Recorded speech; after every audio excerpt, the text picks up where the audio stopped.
ഞാൻ സൗഖ്യം പ്രാപിക്കും. ഇവിടെയുണ്ട് ആൻഡ്രു. ഒരു കസേര പോലെ എടുത്തിടാൻ കഴിവില്ലാതിരുന്ന, ബലമില്ലാതിരുന്ന മമ്മൂട്ടിയേക്കായി നല്ല സുന്ദരനായിരുന്നെങ്കിൽ അദ്ദേഹം ഇവിടെ വന്ന ധ്യാനം കൂടിയപ്പോൾ അദ്ദേഹത്തിന്റെ പാർക്കിൻസൺസ് രോഗം മാറി.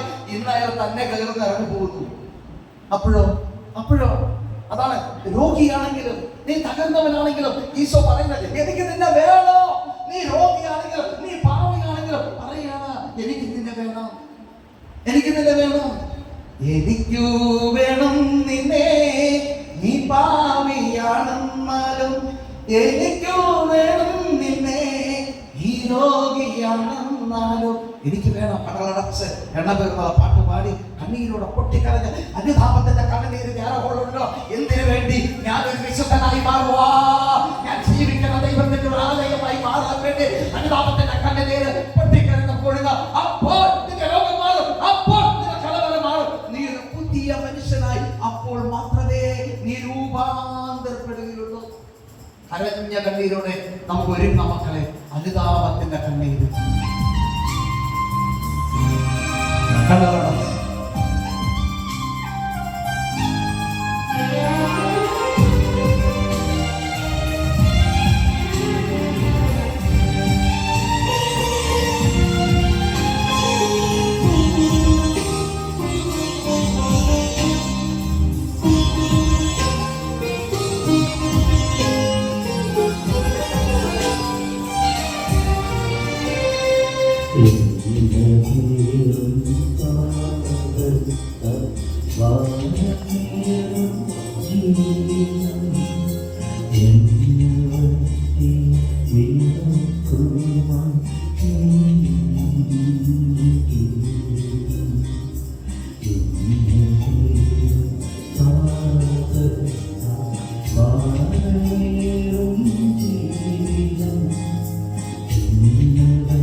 I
എല്ലാവരും ശാന്തമായി കണ്ണുകളടച്ച് ഒരു തുള്ളി കണ്ണുനീർ ധ്യാനഹോളിൽ ഒഴുക്കാം.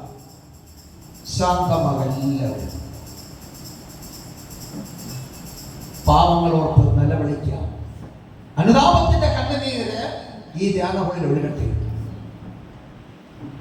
പശ്ചാത്താപം കഴിഞ്ഞ് ഒരു നല്ലൊരു അനുതാപം കിട്ടി കഴിയുമ്പോൾ നന്ദിയുടെ ഒരു പാട്ട് പാടും. ആ നന്ദിയുടെ പാട്ട് ഞാൻ പാടണമെങ്കിൽ, നീ പാടണമെങ്കിൽ, നീ ദൈവത്തെ ആരാധിക്കണമെങ്കിൽ തീർച്ചയായിട്ടും ഒരു അനുതാപം കിട്ടിയ ഒരു മകന് മാത്രമേ നന്ദി ആരാധന നടത്തുവാനായിട്ട് സാധിക്കുകയുള്ളൂ. കാരണം എന്താ? പ്രവാചകന്റെ പുസ്തകം പറയുന്നു, ഒരു പാപിക്ക് സ്വസ്ത്രഗീതം ഇണങ്ങുകയില്ല.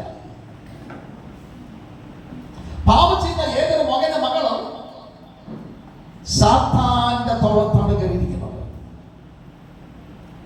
ഒരു പാപി തെറ്റിദ്ധരുത്താൻ നോക്കുമ്പോൾ സാത്താൻ പറയും, എന്റെ തോളത്ത് കയറിയിരുന്ന നീ ഇന്നതൊക്കെ ചെയ്തിട്ട് ഇപ്പൊ നിനക്ക് ക്രിസ്തു. ഞാൻ ഇടയ്ക്ക് പറയാനുള്ള ഒരു വലിയൊരു കാര്യമാണ്. ഞങ്ങളുടെ നാട്ടിലാണ്, എന്റെ തീരെ ചെറുപ്പത്തിലാണ് ഒരു കുഞ്ഞിപ്പാലി കേസ്. ഒരു ആലുവ ഇടമലയാട് ബസ് റൂട്ടൊക്കെ ബസ് ഓടിച്ചുകൊണ്ടിരുന്ന എത്രയോ വർഷങ്ങൾക്ക് മുമ്പ്, കുറേ കൊല്ലം മുമ്പ്,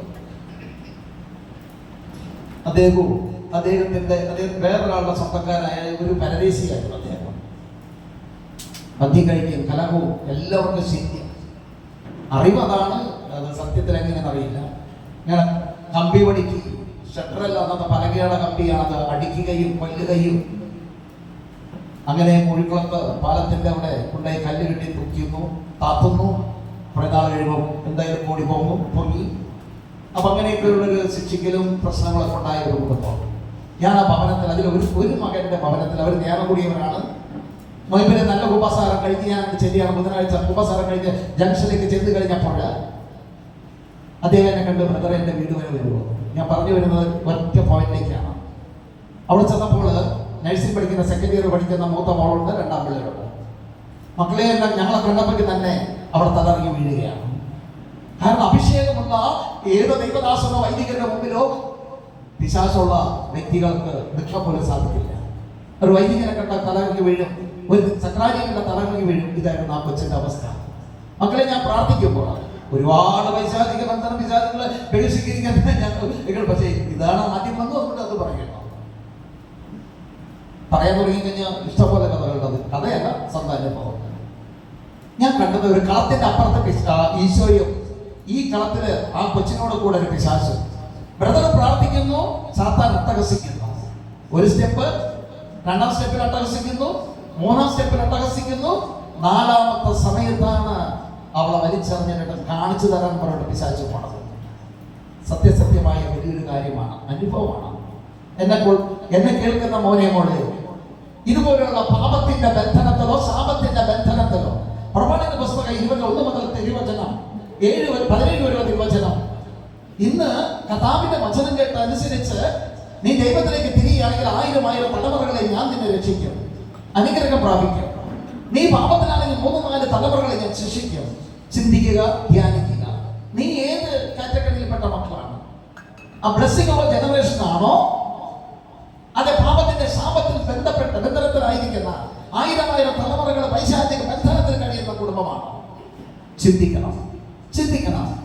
എന്നിട്ട് അന്ധയാചകരായ അവരെ ദൈവം യേശു വിളിച്ചപ്പോൾ പാട്ടക്കെട്ട്, അതായത് അവരുടെ പാപം ഉപേക്ഷിച്ചിട്ട് യേശുവിന്റെ സന്നിധിയിലേക്ക് കുതിച്ചു ചാടിയതുപോലെ നമുക്ക് കുതിച്ച് ചെയ്യാം. അതെന്നെ പ്രാർത്ഥിക്കുക. സ്വയഭോഗം ചെയ്തവനാണോ? സ്വവർഗഭോഗം ചെയ്തവളാണോ? വ്യഭിചാരം ചെയ്തവനാണോ? ചെയ്തവളാണോ? മറ്റുള്ള വീഡിയോകളോ ഫോട്ടോയിസോ ശ്രവണങ്ങളോ, അതായത് കേൾവികളോ കേട്ടവനാണ്? സ്പർശനത്തിലൂടെ വന്ന പാപം, ഹൃദയത്തിൽ വന്ന പാപം, അതാണ് നമ്മൾ പാടുന്നില്ലേ, നോവിച്ച ഹൃദയം, ദ്രോഹിച്ച കൈകൾ, ദ്രോഹിച്ച കൈയാണ്. എല്ലാവരും കണ്ണു തുറന്ന് 2 കൈയൊന്ന് വിടർത്തി പിടിച്ച 2 കൈയിലേക്ക് നോക്കിയേ. ഈ കൈ ശുദ്ധമാണോ നീ ചിന്തിക്ക്. 2 കൈ നോക്ക്, ഈ കൈ ശുദ്ധമാണോ നീ ചിന്തിക്ക്. യേശുവിന്റെ രക്തത്താൽ കൈകൾ കഴുകി വിശദീകരിച്ച് സൽപ്രവർത്തികൾ ചെയ്യേണ്ട മകനാണ്, മകളാണ് നീ. ഇപ്പോഴെന്താ? മറ്റുള്ള ദ്രോഹിച്ചവനാണ്. കഞ്ചാവ് വിൽപ്പന, കച്ചവടം, ഉപയോഗം, സിഗരറ്റ്, മദ്യപാനം, പുകവലി, മുക്കിപ്പൊടി, വെല്ലമുറുക്കാൻ, മന്ത്രവാദം, കൈനോട്ടം, വാരഫലം നോക്കല്, അന്യദേവന്മാരുടെ പോക്ക്, അങ്ങനെ പലതുമായി നിരവധിയായ പാപത്തിനടിമയാണോ? ഞായറാഴ്ച കുർബാന വിധി അർപ്പിക്കാത്തവനാണോ? കള്ളസാക്ഷി പോലീസ് സ്റ്റേഷനിൽ കോടതിയിൽ പറഞ്ഞവനാണോ? അങ്ങനെ നീണ്ട നിലകിടക്കുകയാണ് 10 പ്രമാണങ്ങളിലേക്ക്. ഈ പാപങ്ങൾ ഓർത്ത് നമുക്ക് ഒന്നും കൂടി കണ്ണീരോടെ കരഞ്ഞ് പ്രാർത്ഥിക്കുക. നീ ചെയ്തു പോയ പാപങ്ങൾ ഓർത്ത് ഒരു തുള്ളി കണ്ണുനീര് ഞാൻ കൊണ്ടെടുക്കുക.